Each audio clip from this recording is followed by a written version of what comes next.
तुमचं स्वागत आहे.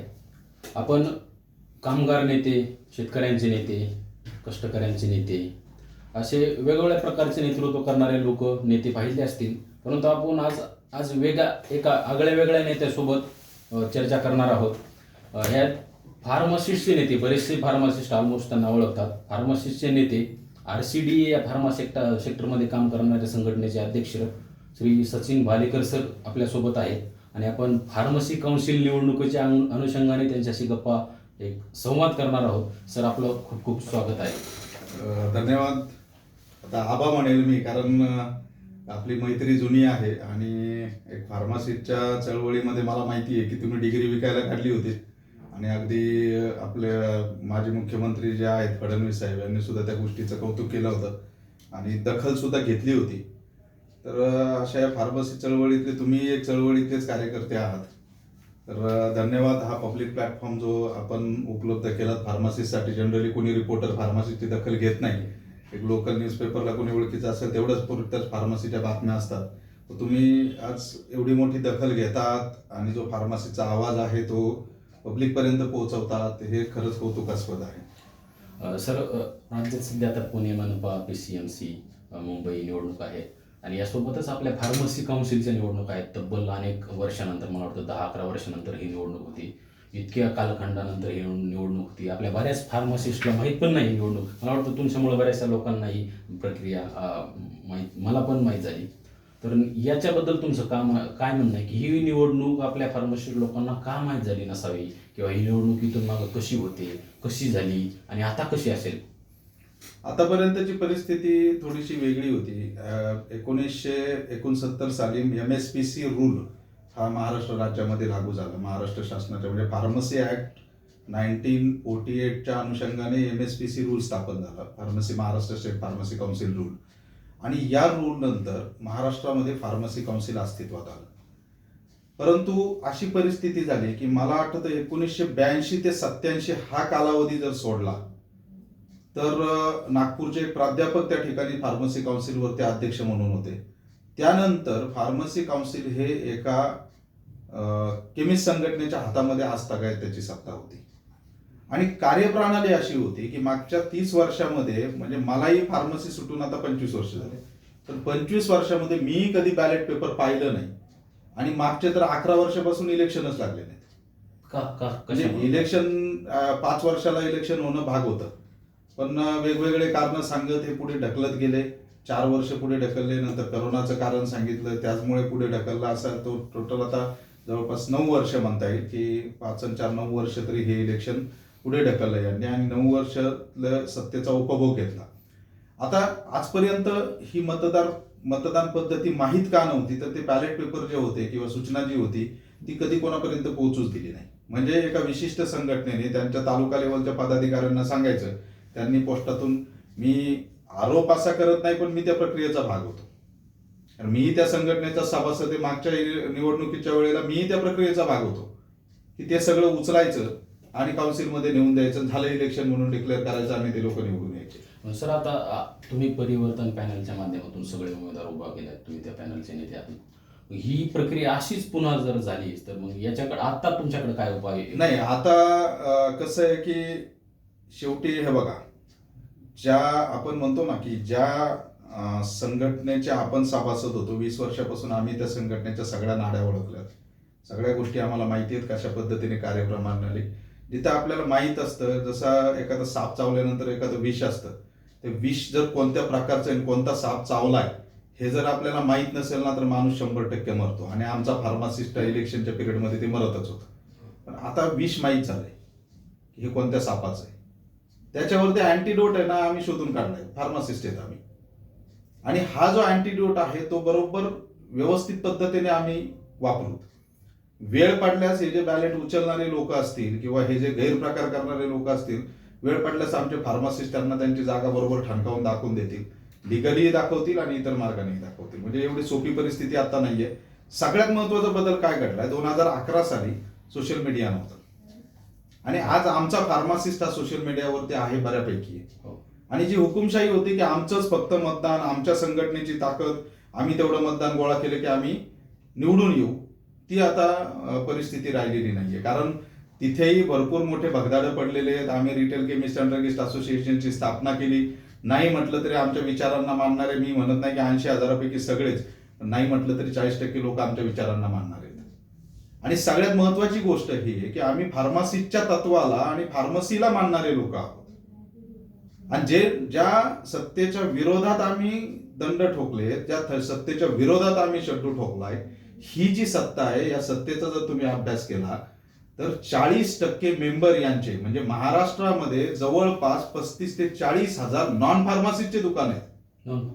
याला जबाबदार कोणी, हे का वाढलं एवढं? हे वाढलं हेच तर मी सांगतोय की ज्या काउन्सिलची ही जबाबदारी होती ते काउन्सिलच या व्यक्तींच्या हातामध्ये गेले.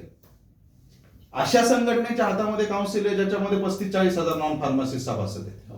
मग जिथे नॉन फार्मसिस्ट सभासद ज्या संघटनेचे आहेत, त्या संघटनेची सत्ता तिथं असल्यावरती फार्मासिस्टला काय किंमत मिळणार आहे हे सांगण्यासाठी ब्रह्मदेवाची गरज नाही हवा. हे सगळे कोणी सांगेल. म्हणजे थोडक्यात असं की तुम्ही सांगायचं दारूबंदी चळवळ करा, आणि दारूबंदी चळवळीचे नेते कोण, तर दारूच्या अड्ड्यावाले किंवा वाईन शॉपवाले. तर असं असल्यावरती ते किती सिरियसली दारूबंदी चळवळ करणार हे आपल्याला कळतं. त्याच पद्धतीने फार्मसी काउन्सिलवरती सत्ता ही फार्मासिस्टचीच पाहिजे. नुसते निवडून आलेले जरी फार्मासिस्ट असले तरी त्यांचे रिमोट कंट्रोल ज्यांच्या हातामध्ये आहेत ते नॉन फार्मासिस्टच्या संघटनांचं प्रतिनिधित्व करणारे लोक आहेत. फार्मासिस्टने सगळ्यात आधी ही गोष्ट लक्षात घेतली पाहिजे की हे लोक कोण आहेत. हे जे फार्मसीचा कायवार, आज त्यांना फार्मसीचा कायवार दिसतोय, पण त्यांनी मागच्या 35 वर्षात 40 वर्षामध्ये एक स्टेटमेंट असं दाखवावं की आम्ही नॉन फार्मासिस्टला थारा देणार नाही. आज जे वाढलेलं प्रमाण जे दिसते नॉन फार्मासिस्टचं, रिटेल सेक्टरमध्ये असेल, इंडस्ट्रीमध्ये असेल, अगदी अकॅडमिक्स मध्ये असेल, सगळीकडे नॉन फार्मसीची एंट्री झाली. आता राजरोसपणे लोक ऍडव्हर्टाइजमेंट द्यायला लागले, 12वी पासवाल्यांनी पण मेडिकल टाका. शासनाची सुद्धा तेवढी हिंमत झाली. का हिंमत झाली? कारण आपल्या संघटना स्ट्रॉंग नाहीयेत. आपल्या स्टॅच्युटरी बॉडी जे फार्मसी काउन्सिल आहे, ही एक स्टॅच्युटरी बॉडी, ही बॉडी सुद्धा तेवढी सिरियस नाही.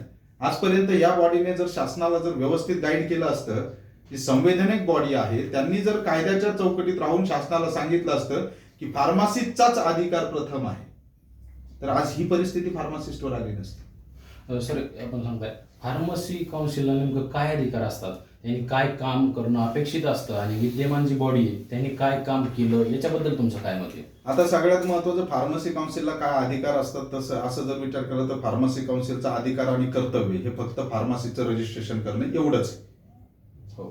तिथे जे लोक जातात त्या लोकांनी स्वतःचं डोकं वापरून ऍडिशनल गोष्टी केल्या पाहिजेत. ऍडिशनल गोष्टी म्हणजे काय? Advisory service. म्हणजे फार्मसी काउन्सिल हे फार्मसीच्या वतीने सरकारला, विविध डिपार्टमेंटला ऍडवायझरी देऊ शकतं की फार्मसी काउन्सिलचं असं ओपिनियन आहे की या ठिकाणी असं फार्मसीच्या क्षेत्रामध्ये चुकीची गोष्ट घडतीये, ही जी चुकीची गोष्ट आहे ही चुकीची गोष्ट थांबली पाहिजे, त्यासाठी सरकारने आमच्या या पत्राचा विचार करावा, असं एखादं तरी पत्र लिहिलं पाहिजे की नॉन फार्मासिस्टला लायसन्सेस देण्यात येऊ नयेत, शासनाने याबाबत काहीतरी कारवाई करावी, असं एखादं पत्र मला दाखवा. आजपर्यंत यांनी कधी ते पत्र काढलं नाही. ह्यांचा इंटरेस्ट फक्त ज्या ठिकाणी फायनान्शियल गोष्टी तिथेच आहे. म्हणजे सत्ताधाऱ्यांनी आतापर्यंत काय केलं?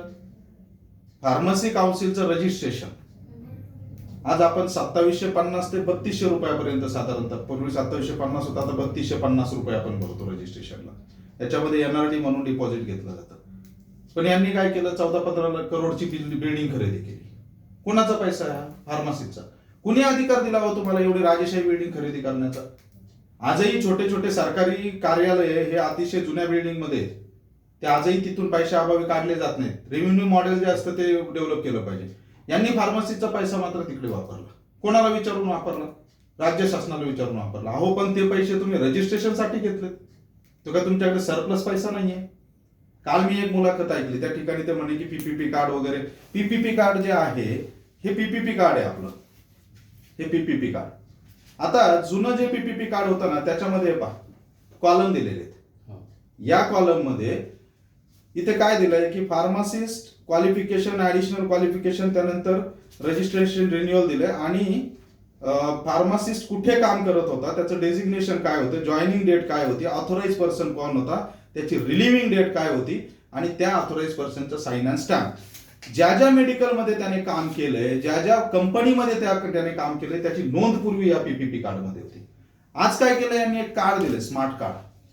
त्या स्मार्ट कार्डला साधी चिप सुद्धा नाही, म्हणजेच नुसतं प्लास्टिकचं कार्ड दिलंय आणि सांगतात आम्ही पीपीपी कार्ड, 200 रुपये घेतात त्याच्यासाठी.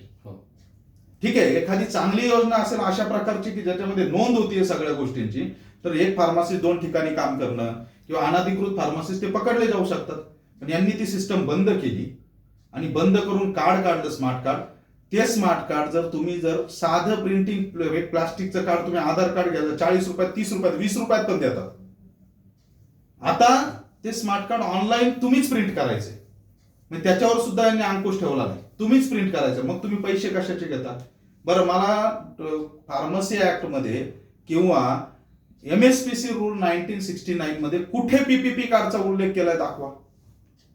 मग जर पीपीपी कार्डचा उल्लेख केलेला नसेल आणि तुम्ही 200 रुपये घेत असताल 25 रुपयाच्या 50 रुपयाच्या कार्डसाठी, तर हा सरळ सरळ मी सांगतो की हा सरळ सरळ भ्रष्टाचार आहे. आज 3,40,000 फार्मासिस्टचे तुम्ही रिन्युअल सहित सगळ्यांचेच पीपीपी कार्डचे पैसे घेतलेले 200 रुपये. झाले किती पैसे? हा पैसा कुठे गेला? मग फार्मसी काउन्सिल म्हणजे पैसा कमवणे आणि पैसा उधळणे, याच्यासाठी फार्मसी काउन्सिल आहे का? योग्य वेळ आल्यानंतर सगळे माझ्याकडे सगळ्या काही गोष्टी आहेत की खर्च कुठे केला जातो, काय केला जातो. फार्मसी इन्स्पेक्टर का 2011 साली तुम्ही सत्तेवर आल्यावरती सगळे फार्मसी इन्स्पेक्टर सोडून दिले का तुम्ही हाकलले? एकही फार्मसी इन्स्पेक्टर आज त्या ठिकाणी कार्यरत नाही. पूर्वी 2011च्या आधी तुम्ही पुण्यामध्ये असेल किंवा काही ठिकाणी जर असेल, तुम्ही जर विचारलं डॉक्टरांना, जुन्या डॉक्टरांना, तर ते घाबरायचे की फार्मसी इन्स्पेक्टर येईल माझ्या दुकानात जो अनधिकृत मेडिसिनचा साठा आहे तो उचलून घेऊन जाईल. यांनी 2011 नंतर यांच्या होलसेलरचे, या संघटनेच्या होलसेलरचे दुकानं चालावेत आणि डॉक्टर सप्लाय वाढावा, याला प्रोत्साहन मिळावं म्हणून यांनी फार्मसी इन्स्पेक्टर हाकलून दिले. त्यानंतर आज 10 वर्ष 11 वर्ष झाली, एकही जागा फार्मसी इन्स्पेक्टरची भरली गेली नाही. सर, फार्मसी सेक्टरमध्ये एकंदरीत काय अनागोंदी कारभार चालू आहे आणि तुमच्याकडे त्याचं काय सोल्युशन आहे, नेमकं काय अजेंडा आहे? आता सगळ्यात महत्वाची गोष्ट जी आहे, माझे जे फार्मसी बांधव आहेत, माझे जे फार्मसी स्टुडंट्स आहेत, भरमसाठ कॉलेजेसला फार्मसी काउन्सिल मान्यता देते. पहिल्यांदा त्या मान्यता स्टॉप करण्यात याव्या. कारण आज जर इंडस्ट्रीची जर परिस्थिती पाहिली, दुकानांची परिस्थिती पाहिली, मार्केटिंगची परिस्थिती पाहिली, ऑलरेडी दुकानाला दुकान खेटून दुकानं झालेली आहेत फार्मसीचे. नॉन फार्मसीचे दुकानं अप्रुव्हल देतात ती गोष्ट वेगळीच. एवढे दुकानं महाराष्ट्रामध्ये झालेत, कंपन्या वाढतात, ज्या PCD कंपन्या, मार्केटिंग कंपन्या वाढत आहेत. त्याच अनुषंगाने जर तुम्ही विचार केला तर इंडस्ट्री किती आहे? टोटल 147-148 युनिट आहेत. त्याच्यातले 60-70 युनिट चांगले बऱ्यापैकी चालतात. त्याच्यातले 10-15 युनिट असे मॅन्युफॅक्चरिंगचे जिथं चांगल्या प्रकारे फार्मसीज घेतले जातात. मायलाने, लुपिने किंवा हे जे नाशिकला ग्लेनमार्क आहे किंवा औरंगाबादला चिखलीला लुपिन आहे, ह्याच छोट्या सिप्ला कंपनी आहे इकडे कुरकुमला, या कंपन्या सोडल्या तर इतर कंपन्यांमध्ये जास्त फार्मसीज घेतले जात नाही. त्या प्रमाणामध्ये फार्मसिस्ट किती पास आउट होतात? 25 ते 30 हजार. M.Pharm किती पास आउट होतात? 12 ते 13 हजार. यांना द्यायला नोकऱ्याच नाहीये तुमच्याकडे, व्यवसाय नाहीये, त्यात फार्मडीचा कोर्स उघडून ठेवलाय. अशा परिस्थितीमध्ये जोपर्यंत या फार्मसीचं व्यवस्थित सगळं जुन्या फार्मसीचं होत नाही तोपर्यंत हा कोर्सच थांबवावा. नवीन कोर्स थांबवा म्हणजे नवीन कोर्सला, नवीन कॉलेजेसला मान्यता देण्यात येऊ नयेत. या सगळ्या गोष्टीचा सुद्धा अभ्यास होणं गरजेचं आहे की तुमची मार्केटमध्ये रिक्वायरमेंट किती, किती फार्मसीज बाहेर पडतात. आणि ह्या सगळ्या परिस्थितीला जबाबदार अगेन माझं तेच म्हणणं आहे की फार्मसी काउन्सिल ऑफ इंडियामध्ये आज डॉक्टर येवलेन सारखे एक चांगले प्रोफेसर त्या ठिकाणी आले, पण बाकीची जी सत्ता आहे ती आतापर्यंत म्हणजे मागच्या 5-10 वर्षाचा जर विचार केला तो जर सोडला, तिथे चांगले लोक गेलेत बऱ्यापैकी, तर त्याच्या आधी सगळी सत्ता या रिटेलरच्या हातामध्ये होती. फार्मसी काउन्सिलमध्ये मिक्स रिसर्च मधले लोक पाहिजेत, अकॅडमिक्स मधले लोक पाहिजेत, इंडस्ट्री मधले लोक पाहिजेत, मार्केटिंग मधले लोक पाहिजेत, तेव्हा ते इंडस्ट्रीसाठी विचार. पण आज काय होतंय, तिथे सगळी एक हाती आणि एक कल्ली सत्ता चालू आहे. आणि हे जर थांबलं नाही तर फार्मासिस्टला भीक मागण्याशिवाय पर्याय नाहीये. म्हणजे तुम्ही आंदोलन केलं होतं, तुम्ही डिग्री विकायला काढली होती. का विकायला काढली होती? आज तुम्ही पत्रकारिता क्षेत्रात घुसलात. का घुसलात? तुम्हाला जर एखादी गाडी घेण्या इतकी किंवा एखादा बंगला बांधण्या इतके पैसे जर तुम्हाला फार्मसी फील्डमध्ये मिळाले असते तर मला नाही वाटत की तुम्ही माईक घेऊन माझ्या समोर बसले असते. आज तुम्हाला माहिती तिथे काहीच मिळत नाही म्हणून तुम्ही आज व्यवसाय बदलला. असे व्यवसाय बदलणारे हजारो फार्मासिस्ट आहेत, लाखो फार्मासिस्ट आहेत. आणि याला एकमेव कारण म्हणजे पॉलिसी ज्या फार्मसी काउन्सिलमध्ये बसलेले लोक आहेत त्यांनी पॉलिसी बनवायला पाहिजे होत्या. या संघटना ज्या मोठ्या मोठ्या संघटना आज 10-10 लाख सभासद असणाऱ्या संघटना ऑनलाईनच्या विरोधामध्ये आंदोलन पुकारतात. यांनी कधी असं म्हटलंय का हो की आमच्या फील्डमध्ये नॉन फार्मासिस्ट चालणार नाही, आता आमच्याकडे भरपूर फार्मासिस्ट आहेत. यांचे तर व्हिडिओ डिक्लेअर होतात महामहिम अध्यक्ष साहेबांचे की ज्या ज्या लोकांना अनुभव आहे त्यांना त्यांना फार्मसीचं रजिस्ट्रेशन देऊन टाका आणि ऑथॉरिटी देऊन टाका सहाय्य करण्याची. मग एवढे कॉलेजेस कशाला काढले? सगळे बंद करून टाका ना. आणि आम्हा फार्मासिस्टला लोटा घेऊन पाठवून द्या, तुम्हीच चालवा दुकानं सगळे. नॉन फार्मासिस्ट ही फार्मसी फील्ड, माझं स्टेटमेंट हवा मला, यामुळे नॉन फार्मासिस्ट लोक शिवाय देतात ते करतात, पण मी स्पष्टपणे आणि जबाबदारीने बोलतो. नॉन फार्मासिस्ट ही फार्मसी फील्डला लागलेली कीड आहे. स्पष्टपणे ही विष आहे फार्मसी फील्ड मधलं. हे विष फक्त फार्मासिस्ट साठी नाही, तर हे विष हे जनतेसाठी सुद्धा विष आहे. नक्कीच सर, म्हणजे मला सांगितलं म्हणजे आपला आवाज कोणी मांडत नाही म्हणून आपण आपला स्वतःचा आवाज मांडला, प्लॅटफॉर्म क्रिएट केला. आता असं एकंदरीत अशी पण चर्चा होती की सचिन भालेकर सर हे प्रचंड बंडखोर आहेत, ते नेहमी अंगावर घेण्याची भाषा करतात, संघटनेत त्यांच्या मनमानी करतात. याच्याबद्दल तुमचं काय म्हणणं आहे? शिस्तीला मनमानी म्हणत नाहीत. बेशिस्त पद्धतीने जी चालते ती संघटन नसतं, ती झुंड असते. त्या झुंडीचं काय होतं हे महाराष्ट्र पाहतोय, देश पाहतोय. झुंडशाही आणि शिस्तबद्ध पद्धतीने संघटना चालवणे ह्याच्यामध्ये फरक आहे.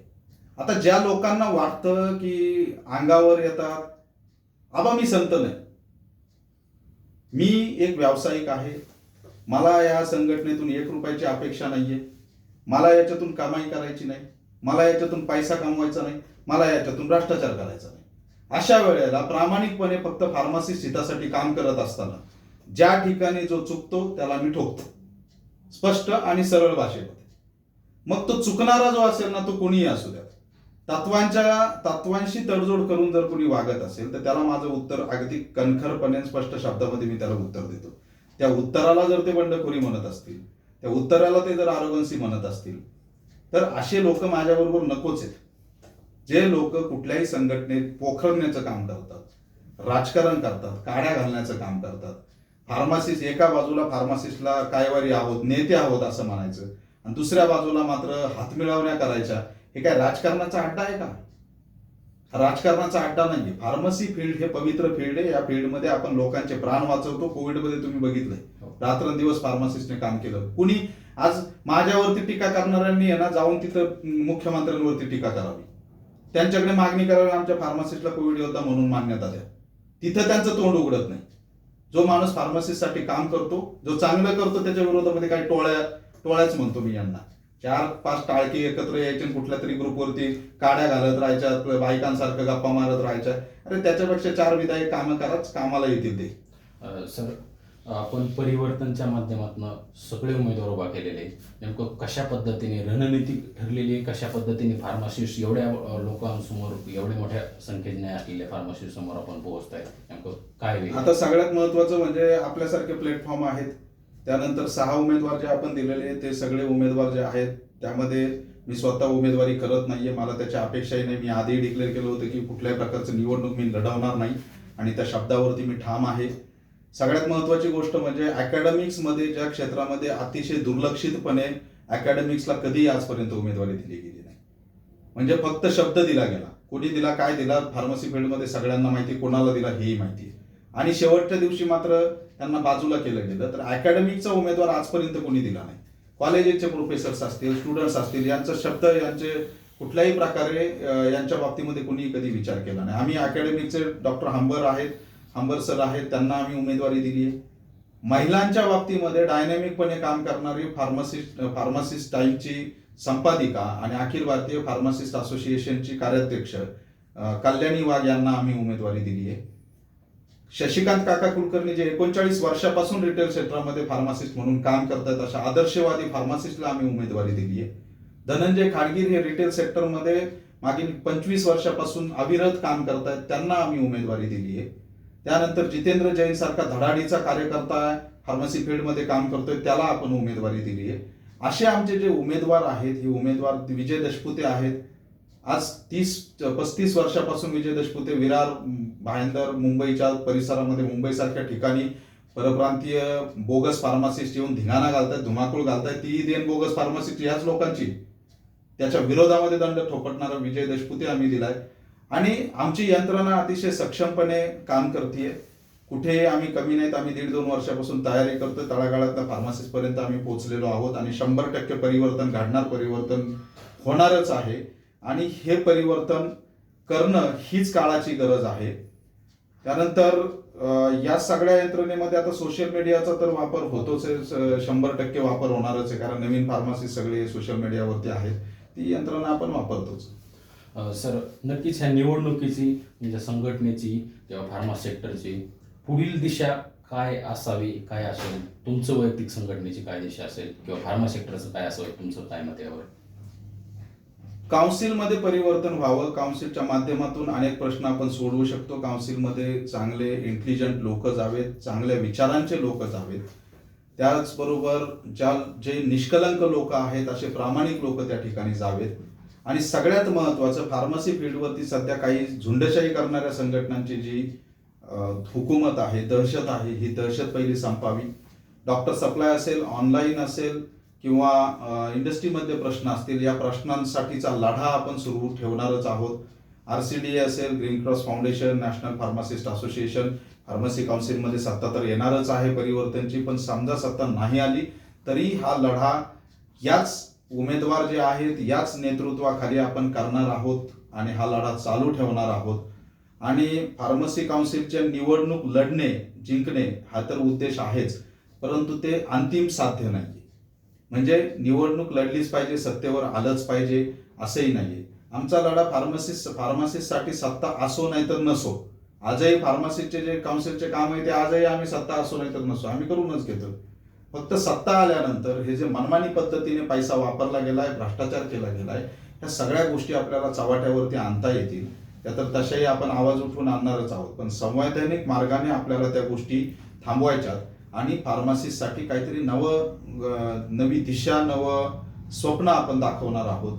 अनेक आमच्या अजेंडामध्ये आम्ही सांगितलंय की अनेक ट्रेनिंग सेंटर आपल्याला उभे करायचे. फार्मासिस्टला PPP कार्ड सारख्या सुविधा ह्या फुकट दिल्या पाहिजेत. याच्यासाठी कशासाठी पैसे घेतले पाहिजेत? त्यानंतर फार्मसीची जी रजिस्ट्रेशन फी सुद्धा आहे, जी लिगल फी आहे तेवढीच घ्या ना. 60 रुपये आणि 30 रुपये फी आहे. आज तुम्ही 3200 रुपयाचा हिशोब केला तर फार्मासिस्ट 30 रुपये रिन्युअल फी आहे. म्हणजे यांनी गृहीत धरून चालले का फार्मासिस्ट 100 वर्ष जगणार आहे? कोणत्या स्टेटमध्ये एवढी फी नाहीये. 500 रुपये घेतात, 700 रुपये घेतात अशी फी आहे आणि हे मात्र भरमसाठ फी उकळत आहे. हे सगळं